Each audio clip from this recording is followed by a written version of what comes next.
हाँ जी, अस्सलाम वालेकुम। तो आज हम बायोलॉजी एमडी के 2025 का जो न्यूक्लिक एसिड और एंजाइम्स वाला हिस्सा है उसके मोस्ट इम्पॉर्टेंट 40 एमसीक्यूज होने जा रहे हैं हमारे। सबसे पहले एमसीक्यू की बात करें तो वो कहता है the reaction rate of salivary amylase on starch decreases as the concentration of chloride ions is reduced which of the following describes the role of chloride ions. यानी क्लोराइड आइंस क्या है। तो अब रिएक्शन रेट यानी rate of the reaction salivary amylase एक enzyme में जो कि स्टार्च पे होता है एक्ट।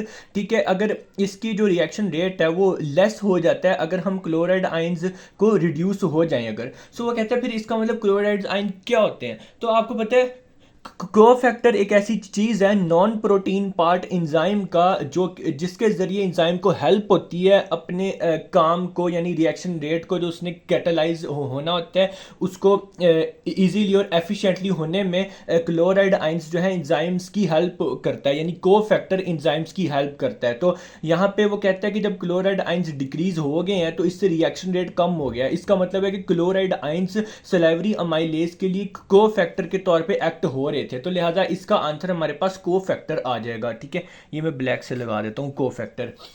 दूसरा वो कहते हैं कि enzymes are essential in our body because this. चारों ऑप्शन पढ़ लेंगे तो आप लोग देखेंगे कि तीसरा ऑप्शन क्या है, catalyse the biochemical reaction in the cell. तो इंजाइम्स कैटलाइज ही करते हैं रिएक्शन, तो इसका आंसर चार्ली हो जाएगा। अगला वो कहते हैं कि enzymes vitamin and hormones can be classified into a single, मतलब एक में ही अगर मतलब क्यों इसकी वजह क्या है। जब चारों पढ़ोगे तो आप देखोगे कि इसमें चार्ली में लिखा हुआ है हेल्प इन रेगुलेटिंग मेटाबॉलिज्म। तो इंजाइम्स वाइटामिन और हार्मोन्स तीनों रेगुलेटिंग मेटाबॉलिज्म में हेल्प होती है इनके ज़रिए। जबकि अगर इस ऑप्शन की बात की जाए आर प्रोटीन्स, तो जो वाइटामिन होते हैं ये प्रोटीन्स नहीं होते। आर सिंथेसाइज इन बॉडी की बात की जाए तो वाइटामिन कभी बॉडी में सिंथेसाइज नहीं होते। ठीक है, अगला में वो कहते हैं विच one of the following enzymes show the great substrate specificity. Substrate specificity का मतलब ये होता है कि एक सबस्ट्रेट को और उसी तरह का ही अगर और आ जाए उसी को ये सबस्ट्रेट से प्रोडक्ट में कन्वर्ट होता है इसके जरिए इंजाइम के। ठीक है, तो ये वाली बात लॉक एंड की मॉडल में कही गई थी, जबकि इंड्यूस्ड फिट मॉडल में कहा गया था कि रिलेटेड सबस्ट्रेट को इंजाइम जो है प्रोडक्ट में कन्वर्ट होता है इसके जरिए। सक्रेज एक ऐसा इंजाइम है जो कि लॉक एंड की मॉडल को फॉलो करता है, जबकि लिपेज न्यूक्लियस और ये वाला जो इंजाइम है ये तीनों इंड्यूस्ड फिट मॉडल को फॉलो होते हैं इनके। ठीक है, इसका आंसर हमारे पास सक्रेज आ जाएगा क्योंकि ये सबस्ट्रेट स्पेसिफिक है। अगला वो कहता है an essential feature of competitive inhibitor is its ability to. Competitive inhibitor जो है ये एक्टिव साइट को ऑक्युपाई होता है इसके जरिए, जबकि जो नॉन कंपेटिटिव इनहिबिटर होता है वो एलोस्ट्रिक साइट को ऑक्युपाई होता है उसके जरिए।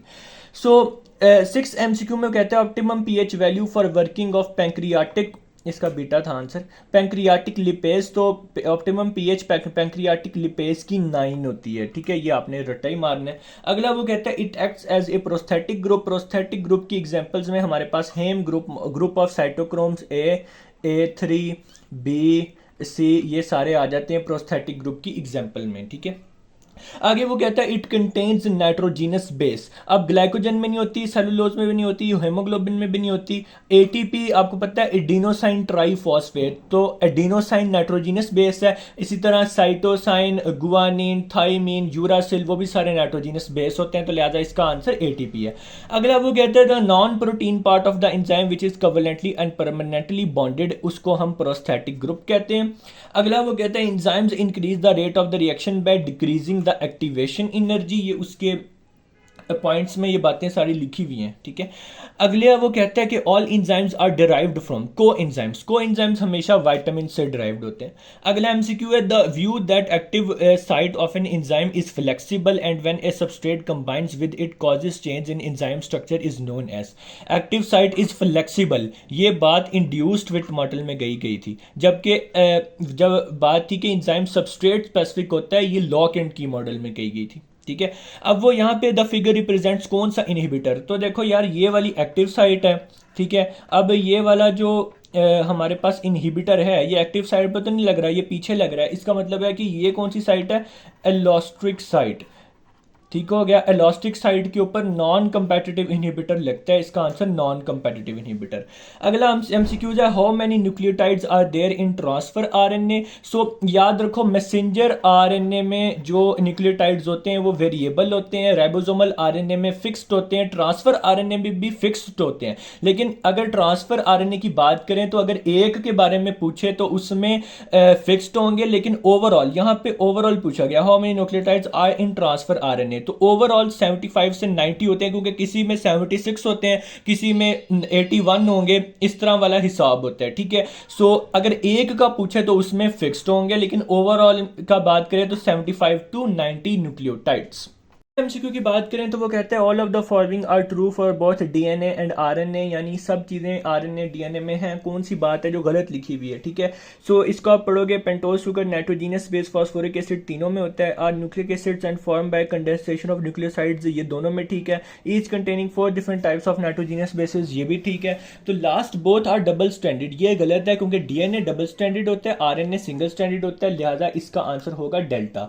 16 की बात करें वो कहते हैं बोथ डीएनए एंड आरएनए, ठीक है, सिंगल स्टैंडर्ड गलत है, डीएनए डबल स्टैंडर्ड होता है। 5 कार्बन शुगर सेम नहीं होती, एक में डीऑक्सी होती है और एक में सादी राइबोज होती है। Contain the same 4 net nucleotide basis ये भी गलत है, आंसर ये है कि कंटेन फॉस्फोरिक ग्रुप, ये तीनों में सेम प्रेजेंट होता है, दोनों में सेम प्रेजेंट होता है। 17 की बात करें वो कहता है if the sequence of nucleotide bases is in DNA is TAGC then the sequence of bases in the transfer RNA will be. ठीक है, ये वाला आंसर क्वेश्चन आप लोगों को थोड़ा सा सॉल्व करना पड़ेगा। सो बेसिकली डीएनए में उसने क्या कहा है कि डीएनए में है हमारे पास TAGC, ठीक है। डीएनए से आपको पता है फिर आगे क्या बनेगा, मैसेंजर आरएनए। ठीक है, मैसेंजर आरएनए में इसका कंप्लीमेंट्री होगा, कंप्लीमेंट्री यानी ट्रांसफर आरएनए की जगह ऑर्डिनिन आ जाएगा, ऑर्डिनिन की जगह यूरासिल, गुआनिन की जगह साइटोसिन और साइटोसिन की जगह गुआनिन। वो होता है ये कि ऑर्डिनिन और थाइमिन आपस में कंप्लीमेंट्री होते हैं, गुआनिन और साइटोसिन होते हैं, यानी गुआनिन की जगह साइटोसिन, साइटोसिन की जगह गुआनिन, ऑर्डिनिन की जगह थाइमिन, थाइमिन की जगह ऑर्डिनिन। लेकिन मैसेंजर आरएनए में क्योंकि आरएनए है इसमें थाइमिन नहीं होता, इसमें यूरासिल होता है, लिहाजा आप ऑर्डिनिन की जगह यूरासिल लगाओगे। ट्रांसफर आरएनए बात करें मैसेंजर आरएनए से फिर आगे ट्रांसफर आरएनए, सो इसके अंदर बेसिकली उसने ट्रांसफर आरएनए पूछा हुआ है, तो डीएनए से आप मैसेंजर आरएनए निकालोगे और मैसेंजर आरएनए से ट्रांसफर आरएनए। ऑर्डिनिन की जगह आप यूरासिल लिखोगे क्योंकि ये भी आरएनए है, थाइमिन नहीं होगी। यूरासिल की जगह आप ऑर्डिनिन लिखोगे क्योंकि यू से ए, सी की जगह जी और जी की जगह सी, सो UAGC इसका आंसर होगा, ये वाला डेल्टा।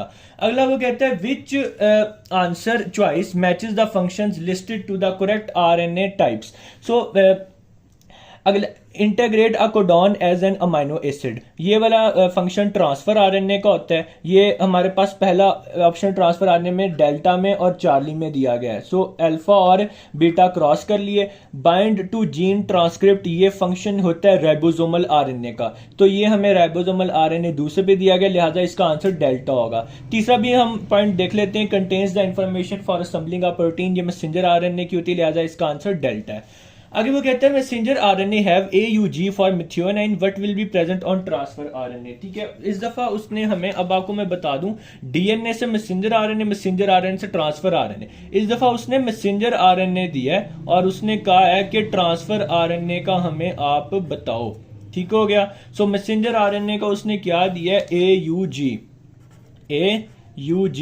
तो A की जगह U की जगह A, G की जगह C, सो UAC आ जाएगा। जैसे मैंने पहले भी बताया कि ऑर्डिनिन और थाइमिन कंप्लीमेंट्री होते हैं, थाइमिन और यूरासिल, थाइमिन डीएनए में होता है, यूरासिल आरएनए में होता है, और A आएगा तो उसका उल्टा U लिख लोगे, U आएगा उसका उल्टा A, और G और C कंप्लीमेंट्री होते हैं, इनको भी उल्टा करके लिख लोगे, G हो तो C और C हो तो G लिख लोगे, कंप्लीमेंट्री अगर आपसे पूछे। सो इसका आंसर UAC होगा, डेल्टा। अगले में वो कहता है which one of the following best describe the flow of information in eukaryotic cell. So आपको पता है डीएनए से आरएनए बनता है और आरएनए से प्रोटीन्स बनती हैं, डीएनए से आरएनए बनने के प्रोसेस को ट्रांसक्रिप्शन और आरएनए से प्रोटीन्स बनने के प्रोसेस को ट्रांसलेशन कहते हैं। सो जो अगला एमसीक्यू है बेसिकली 21 वाला, इसमें वो कहता है one complete turn of double helix of DNA contain 10 pairs of bases with 3.4 nanometre length. यानी कि एक टर्न जो होता है डीएनए का उसमें 10 पेयर्स होते हैं नाइट्रोजिनस बेसिस के, 3.4 नैनोमीटर इसकी लेंथ होती है। अब वो कहता है कि जी 150 अमाइनो एसिड्स की एक प्रोटीन है उसकी लेंथ कितनी होगी, यानी एक प्रोटीन है जिसके अंदर कितने अमाइनो एसिड्स हैं, 150 अमाइनो एसिड्स हैं, ठीक है। सो उसकी लेंथ कितनी होगी। सो इसके यानी जो डीएनए इस प्रोटीन को बना रही है उसकी लेंथ कितनी होगी, ठीक हो गया। सो आसान सी बात इसमें ये आपने करनी है कि एक जो अमाइनो एसिड होता है ना उसके लिए, यानी आपको पता है 3 न्यूक्लियोटाइड्स हैं डीएनए की, ठीक है। सो इसका मतलब है 150 अमाइनो एसिड्स हैं, तो हमारे लिए 150 को आप 3 से मल्टीप्लाई करोगे, आपके पास 450 न्यूक्लियोटाइड्स आ जाएंगे, ठीक हो गया। अब अगली बात हमने जांचनी थी कि इसके अंदर जो टर्न्स हैं वो कितने होंगे। तो एक के अंदर एक टर्न में 10 पेयर्स हैं, ये हमारे पास 450 न्यूक्लियोटाइड्स हैं। तो आप क्या करो, 450 को 10 से डिवाइड कर दो, आंसर आ जाएगा 45, ठीक है। यानी नंबर ऑफ टर्न्स कितनी निकली हमारे पास, 45। यानी 450 न्यूक्लियोटाइड्स के जरिए नंबर ऑफ टर्न्स जो कि डीएनए की बन रही हैं वो 45 है, और एक टर्न की लेंथ कितनी है, 3.4 नैनोमीटर।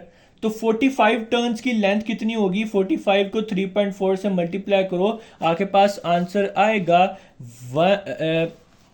153 नैनोमीटर, ठीक हो गया। और उसने ये पूछा था कि डीएनए की लेंथ बतानी है। अगला वो कहते हैं the non protein part of enzyme which is covalently permanently bonded prosthetic group होता है, पहले बता चुका हूँ। उसके बाद वो कहते हैं कि if it acts as a precursor substance for coenzymes used for various enzymes during cellular metabolism।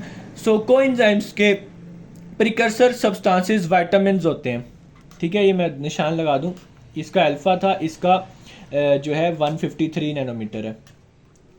अच्छा 24 में वो कहता है the holoenzyme in which prosthetic group is inorganic ions are known as, ठीक है। सो प्रोस्थेटिक ग्रुप के बारे में पूछा हुआ है कि वो प्रोस्थेटिक ग्रुप क्या होता है, वो को फैक्टर होता है।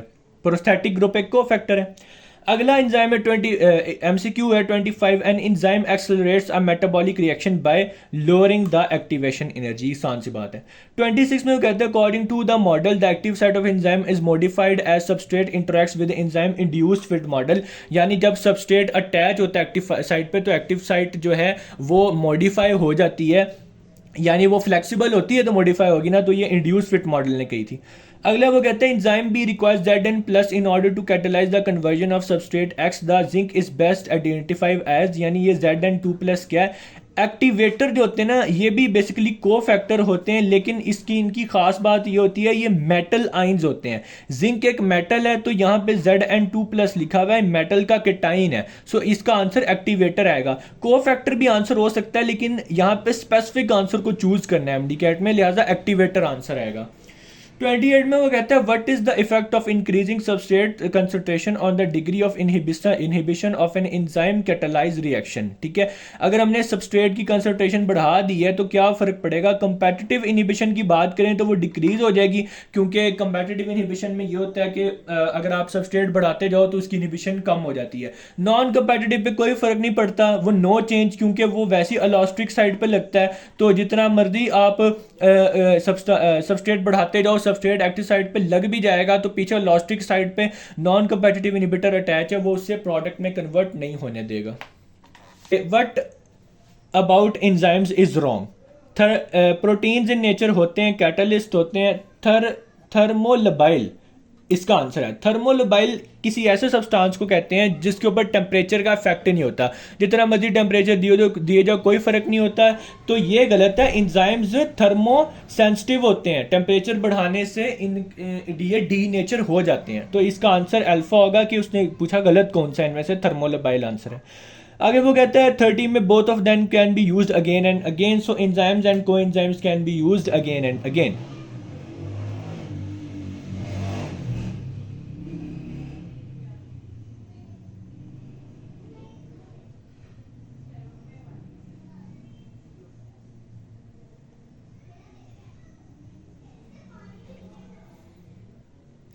सो अगला एमसीक्यू है कि which will cause the broke down of the substrate. तो आपको पता है जब एंजाइम और सबस्ट्रेट आपस में मिलते हैं तो ईएस कम्प्लेक्स बनता है।